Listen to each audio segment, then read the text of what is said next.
کتونکو سلامونه کوم. لب خان شیرپوست تاسو په خدمت کې حاضر دی. په یو کلیوال واده کې ما د پینډ آواز وشو. وګوره که نه چې څنګه د پینډ آواز وشي. دلته کې په دې ګیټ یو کس ولاړي، یو هلته کې ولاړي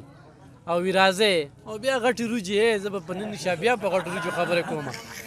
غټې وریجې پخ شوي دي او چې خورو یم نو زما دا کتونکي چې کوم دي ذایقه به د تاسو مخلی.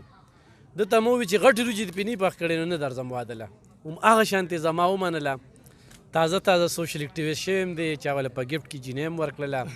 نو دا د هغې برکات دي. خو دا زموږ نښه شو. زموږ نښه په دې شو چې یو خو ښکلی هم دی، بل کار هم ډېر ښه په لږو ورځو کې. ګینې اختر ایوب دلته کې روت دی او محمود جان عمرزی هغې وروسته پرېښودل. او نن د هغوی دپاره دا یو پیغور هم جوړ شو چې لکه واده یکدم که نه، لکه موږ پرون خبر شو لکه سبا واده دی. نو په شپه شپه کې والد صاحب چې کوم دی د روجو غټو روجو ما ورته چې دا بندوبست وکړي. نو دې وخت کې کاشف ملګری هم ناست دی، دغه دی ناست دی او اختر ایوب هم ناست دی. لکه راواله اختر ایوب خو به تاسو پېژنئ، ستارب محتاجه نه دی. او محمود جان عمرزی خو ګرانو کتونکو دی اصل کې د قلم صحافي دی او د قلم نه پس چې کله بیا سوشل میډیا ته راغی نو په سوشل میډیا باندې پیج جوړ کړي 1 لاک ته ورسوي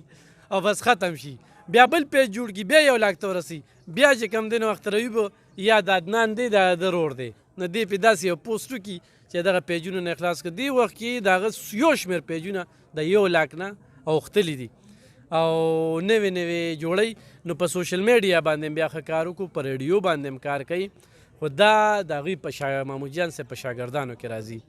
او ښه د ډېر ښه کار یې وکړو. نو یو نوې ژوند یې جوړېږي. دعاګویي ورله. خو په دې غټو وریجو ته خوشحاله وم ولې چې دوی وي نری وریجې پخو. ما یې نه، په غټو وریجو باندې ما ټول روژه کار کړی دی. او دا بل مسافر چې کوم دي دی ډېرې زیاتې خوښوي. او بل پتنګر هغوی هم چې کوم دي نو بهر ملته ځان ته په هغه پارسل ورته وایي که نه، په پارسل کې ځان له غواړي. بل 400 کې الحمدلله دا کاروبار هم ډېر عام شو د غټو وریجو. نو اوس پې موږ هم خورو او دغه ځای کې هم راځو. بهرحال د شاته چې کوم دی زموږ کیمرامین ته وګوره، داسې کیمرامین دی هغه نه هم بیره کېږي او شاته ولاړ دی او د دغه شي موږ شوق نه کوو. خو بهرحال نشته ورسره ښه. او صدر صاحب چې کوم دی خو ناست دی. صدر صاحب وایي ستاسو سکیورټي دپاره ناست دی. منمایزه ډېره ښه ده. نو ګرانو کتونکو دا ملګري مو لیدل ډېر خوشحاله شو او اشفاق دپاره، اشفاق برخان دپاره دعاګویو.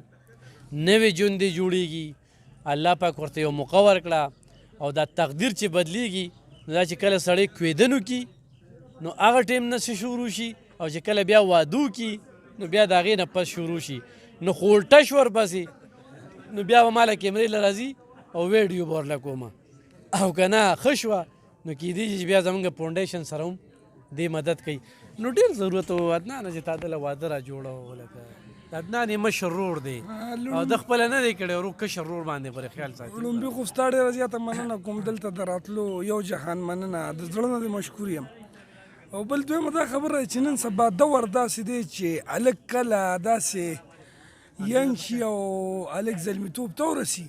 نو دا خو سنت طریقه هم ده چې هلک کله زلمیتوب ته ورسي نو واده به ورله کوي. الف خان صاحب او موږ خو خپله ځا یا کړی یا نه کړی خو لکه کشرانو له به کوې که کشرانو له نن سبا ونه کړو جګړه ده ملګري. او ګرانو کتونکو زما په هغه دفتر کې چې تاسو رباب ګورئ که نه نو عدنان ډېر ښکلې ربابي دی شوقیه او یو رباب هم دې نه چاله ورکړو. نو ما ته څه پته وه 2-3 روپو وایي په هغې کې بیا محمود جان عمرزی جرګه وکړه. دا خو 35,000 روپۍ دی. ما وی چې لکه په موږ باندې چېرته اړه دوره نه شي ده پکې بیا جرګه وکړله. ما وی دا 2-3 زره روپۍ چاوي ګفټ کړله رباب راکړه د ده نه مې راواغسته. داسې وکړه. او بالکل جي نو موږ په هغې پکې څه داسې څه مسله نه وه راغلې چې جرګې پکې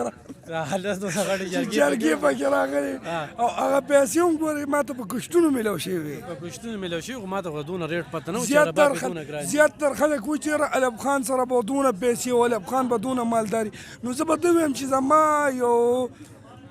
15,000 روپۍ وي هغه هم تقریبا ما ته په میاشت پس په میلاوېدو په کشتونو جي. بالکل. او ګرانو کتونکو په کشتونو ورته میلاو شوي خو ما یې د 2-3 زرو دا رباب په 4-5 روپۍ کېږي او په 35,000 په 30,000 نو عدنان بیا باغې کې ډېره خواري کړې وه مامو جانه خو دې سړي له څه مشوره ورکړه بېلارې زه خو به اول نه د مشورې نه وړاندې ورته مبارکي ورکو خو یاسر خان ته به ووایم چې لږ یې رانږدې کړي د ده دا شکل دی خلکو ته وښیي ملګرو تاسو په خپله باندې سوچ وکړئ دا د واده یا ما په خیال خو لا د ژوند د لوبو د شوتي ډنډې و څه د کرکټ فوټبال موټبال و په داسې لانجه یې واړو چې خدای دې پکې خیر واچوي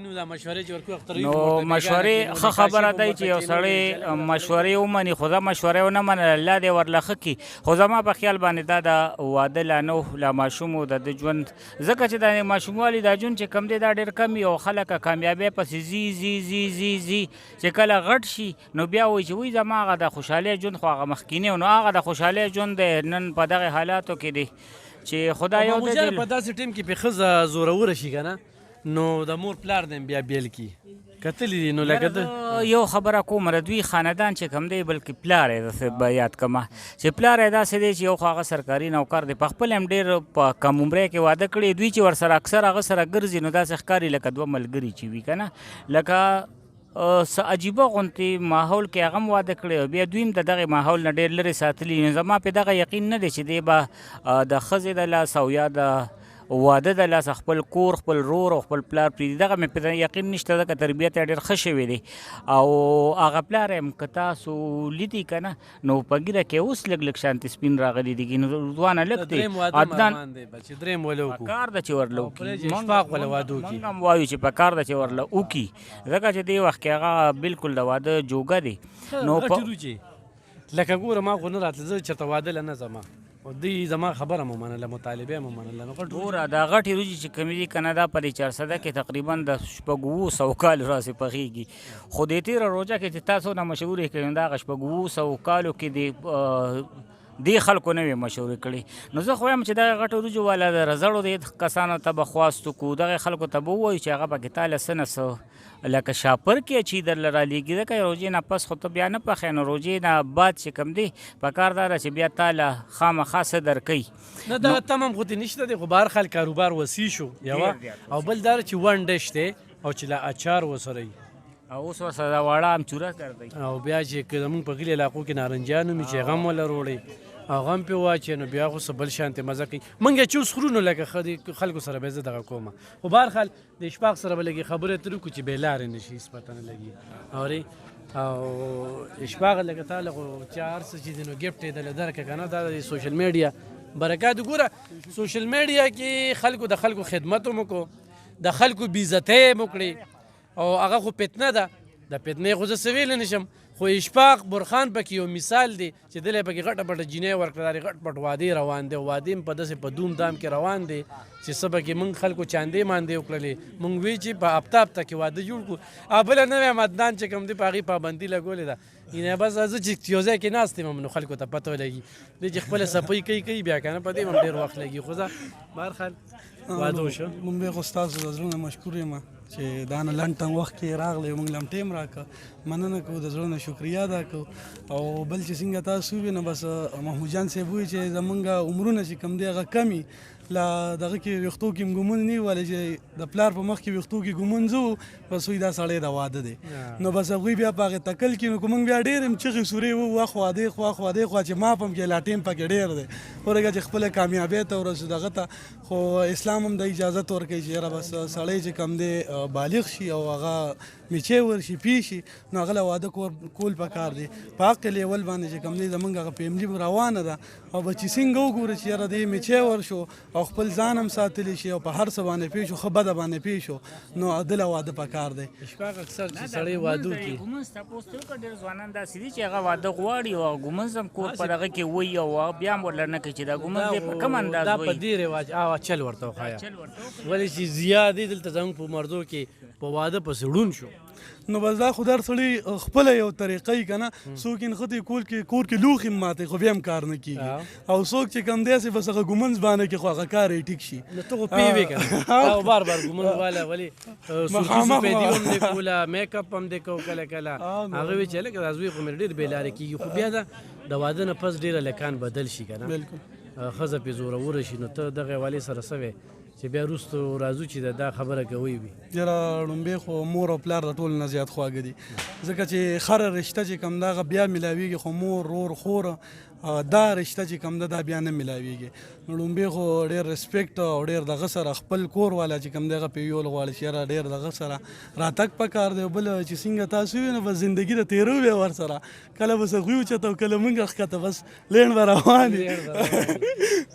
ګرانو کتونکو دا حقیقت دی، د ښځې خپل حقوق دي، پکار ده چې موږ د هغې د حقوقو خیال وساتو. خو مور نه پیدا کیږي، پلار نه پیدا کیږي، رور نه پیدا کیږي، خور نه پیدا کیږي. د دې قدر وکړئ.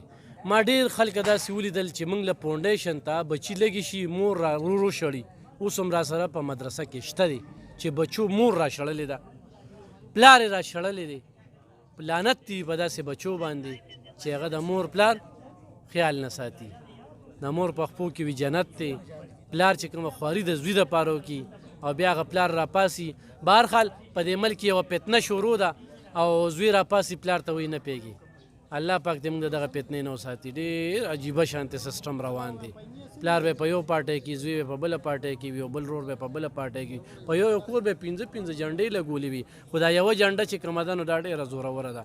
او پرون تاسو د مردان حالات وکتل چې مردان کې څه وشو. نو دا 400 ده او دا پښتونخوا ده. دلته به خوله سمه خوځئ. دا پنجاب نه دی یا سند نه دی یا بل ځای کې نه دی. بهرحال دا خو به کې یو نوره اضافي خبر راله. خو دا اشفاق برخان دپاره دعاګویو چې الله پاکي راتلونکي ژوند چې کوم دی ښه تېر کړي. خبره زه بل هم کوم خبره یې سیریس طرف ته بوتله. زمونږ اکثر کسان دا وایي چې لکه د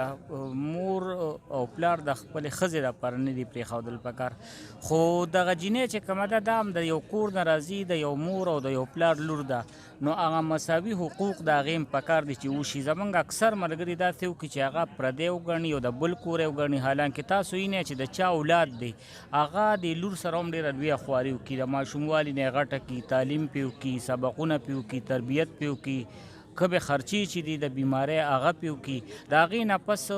یو جینۍ یو بل پردي کور ته هغه حواله کړي. نو یو خو دغې پردي ماحول کې هغه بلده نه وي، ځکه چې د خپل کوره ماحول بل شانتي دغلته بل شانتي ماحول راشي. نو اکثر په دغه ځای کې د هغې نه هم غلطۍ کېږي. نو دغې غلطۍ پکار دا ده چې د دې کور ټول ممبرانو که هغه د هغې خواښې ده، که د هغې سخر دی، که د هغې لیور دی، او که په دغې کور کې نور څه داسې کسان دي، نو هغه په دغې باندې خیال وساتي چې یاره دا جینۍ د بل کور نه راغلی، د دې ماحول نه بلده نه ده، مور پلار نه را جدا شوې ده. نو پکار دا ده چې دغه کور د هغې هم خیال وساتي. دغه هم ډېره بهتري مساوي حقوق اسلام چې کم ورکړي دي په هغې کې بیا د ټولو یو شان د خیال ساتل پکار دي. زبردست ګرانو کتونکو ډېره ښه خبره وکړه. اشفاق برخان دي یا عدنان دي. موږ په دفتر کې ناست یو، زموږ عمرزی میډیا سنټر چې کوم دی هغې کې موږ د ماښامې او اکثر عدنان ته وایو یاره رباب راواله.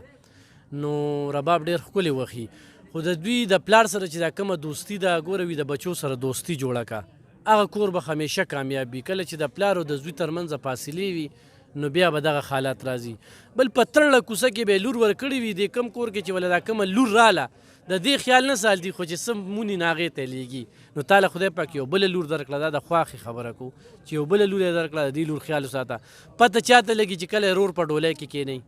د هغه د اړه الله خبري، او چې کله یې پلار په ډولۍ کې کښېنئ، دغه لور چې 15 کاله 20 کاله غټه کي او بل کور ته راشي تشدد پې کوي. خو زه هغې خویندو ته په دې موقع باندې د دې اشفاق د دې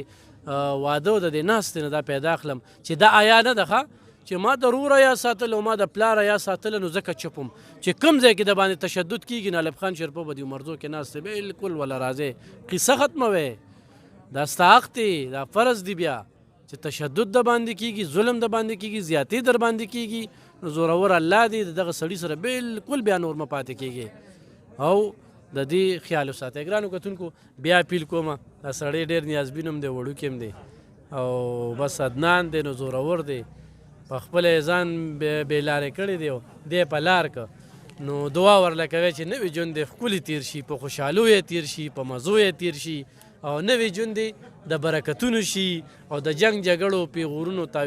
تاویلو ماویلو نه ووځي. او اکثره دا یو خبره کېږي مامو جان صاحب چې وي د پلانکې خو ډېر زیات کالي دي او د هغې خو ډېرې ښېښې جوړې شوي دي د خاوند خرچو ته نه ګوري چې خاوند یې څه ګټي که نه زمونږ اکثر رشتې په دې باندې پاتې شي دونه تولې به کې هغه دومره تولې اوم کي خو خاوند دی بیا قرضداري وي نو چې کله قرضداري وي کوڅه ورته ډبۍ ورته ډبۍ نو هغه یو ډانله مسله جوړه شي بل دا کالي چې کوم دی دا که د ښځې او د خاوند روغ یې خپله کې که نه نو عمده کالي راوالي عمده ښځه که خاوند باندې سخت ورغې عمده ښځې عمدغه کالي راوالي او دغه خاوند له لاسو کې ورکړي چې ورشه دا خرڅ کا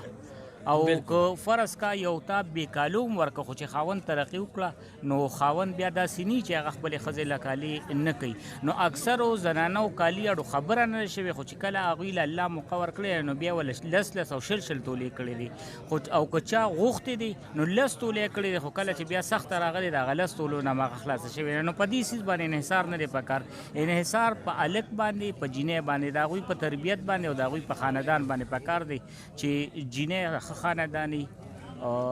په ناسته پاسته باندې پیږي د کور په ماحول باندې بلده وي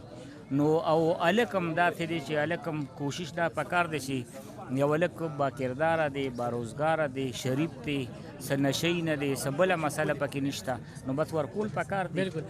ګرانو کتونکو داسې ټایم کې زه لایو راځم خو بدقسمتۍ نه په ریکارډ راغی ځکه چې دا چولې کېږي بیا به وخت لګي او زما پروګرام چې د 20 منټ نه کم وي نه هغه پروګرام زه خوښوم هم نه خو به هر حاله په دې کې ضیا په جرګه کې تللی اختر ایوب تللی کاشف تللی او دا محمود جان عمرزی تللی زه پکې نه یم نو بس دا فیصله ډېره ښه شوې ده او د ښه خلکو چې وي شناخت کې که نه د ښې جینۍ نو وي د هغې د مور اخلاقو ته دې ته به ګورې نو دا څه خبرې هم پکې وکړې معلوماتي هم پکې څه کړي وي خو داسې خبره شوي وي ګپې شپې هم ویستلې او دا په هغې باندې معذرت کوو او اشفاق برخان زموږ یو ډېر تکړه شاګرد او آینده وخت کې